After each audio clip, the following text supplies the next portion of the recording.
Hey guys, you're live on Moneycontrol and I'm Manisha Gupta. We're looking at metal prices which have seen strong gains for the month of November, and December has started on a positive note. I'll start with the gold prices first, where we are looking at 2 months of gains here. We are trading at a 7-month highs in case of the gold prices, and after gaining nearly 7% for the month of October, 2.5% of gains is what we saw for the month of November as well. Take a look at the metal prices, and within this sector, copper clearly stands tall. 10-week highs onto this one as markets are tightening. The dollar index fell by nearly 4% for the month of November, and there are supply concerns coming in from Peru and Panama. There are expectations now that the US Fed will cut rates in the first half of 2024 itself. That has been fueling the fire. But apart from that, it is going to be about the Powell testimony today in US. That is what the markets are focusing on. But joining me now on the show is Ajay Kedia of Kedia Commodities to throw further light on this. Ajay, hi, thank you so much for joining us. I'll start with gold first, and almost everybody is mentioning that they are expecting all-time highs in the next year. I mean, I've heard you enough in last few months. You've been saying $24 per ounce of a possibility, $2,400 per ounce of a possibility in the next year. How do you see it in the Indian markets, and what all do you think will support, and how soon can we see those prices? Very good from Sil. Definitely, if we see the fundamental, up till now, what we have seen, we were having a cloud of interest rate hike, and we have already seen since last 1.5 years, the interest rate hike in US, ECB or Bank of England was on the top, despite $2,000 marks. But as we much of the central bank, ECB, BOE, there could be a rate cut coming in 2024. That could be a big driver for gold. And other than this, we have already seen geopolitical tension. Central bank buying last year was a tremendous buying. This year also the numbers are supporting physical demand. In fact, in India, currently from 23rd November to 15th of December, we can see almost 35 lakhs marriages as per CAIT. So everything has been very much supportive for gold, and over and above dollar index has corrected from 107 to right now it's around 103. So I think de-dollarization and all these factors are currently pushing dollar in a lower range, and which has been very good, we can say, silver lining for gold. In fact, so we are expecting a conservatively, definitely our charts showing around 20 to 40 zone. But if everything is lined up, if equity valuations are quite high, there is an index called GSCI versus S&P 500 that has been inverted since last 3 years. So I think the performance what we have seen up till now for particularly bullion or gold has been slightly sluggish as of now. But a breach and hold about $2,000 can definitely be the level of 20 to 40 as the first conservative level. Okay. And optimistically weekly 2400 came out with a 24 points which can support the gold prices. Absolutely. I mean, I've been reading that report that you sent me, Ajay. Well, let me push you further down the line here.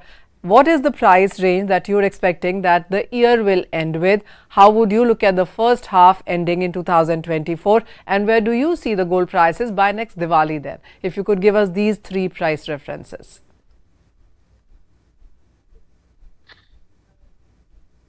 For this event, we can see prices already been rallied almost $250 from 1810 to almost, let's say, 2060-70 zone.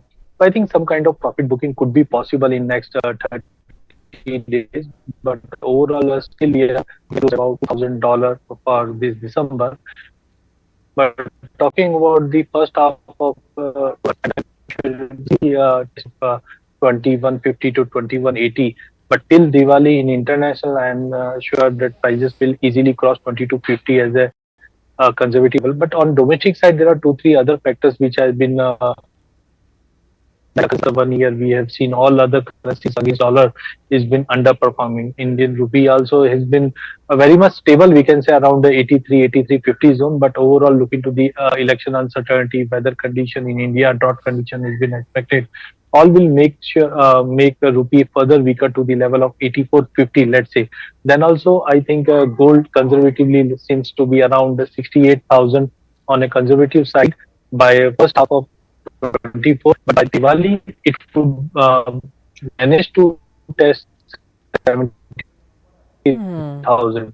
So overall, I think in 23 we have seen 18% nearby returns, and same kind of movement in 24 also we can see for gold. Hmm. And finally, Ajay, what would be your top pick when it comes to base metals as a sector? Because for the month of November, the only metal that has done exceptionally well has been copper prices, gaining 4.5%. Zinc gained up by 2%. But the other metals clearly have been in the negative, the non-ferrous ones, that is. How would you look at from these current levels? How do you see the year ending? And if you could also sense out a 3 to 6 months of a time horizon.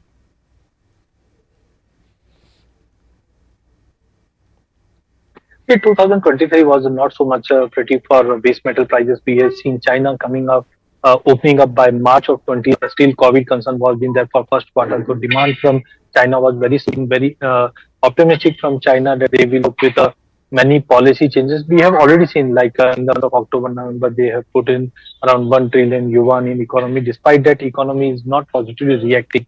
Supply side concerns have been there in the market. So we expect by this year end prices has been steady to positive because Chinese New Year is been scheduled in the month of February. Hmm. Commodities.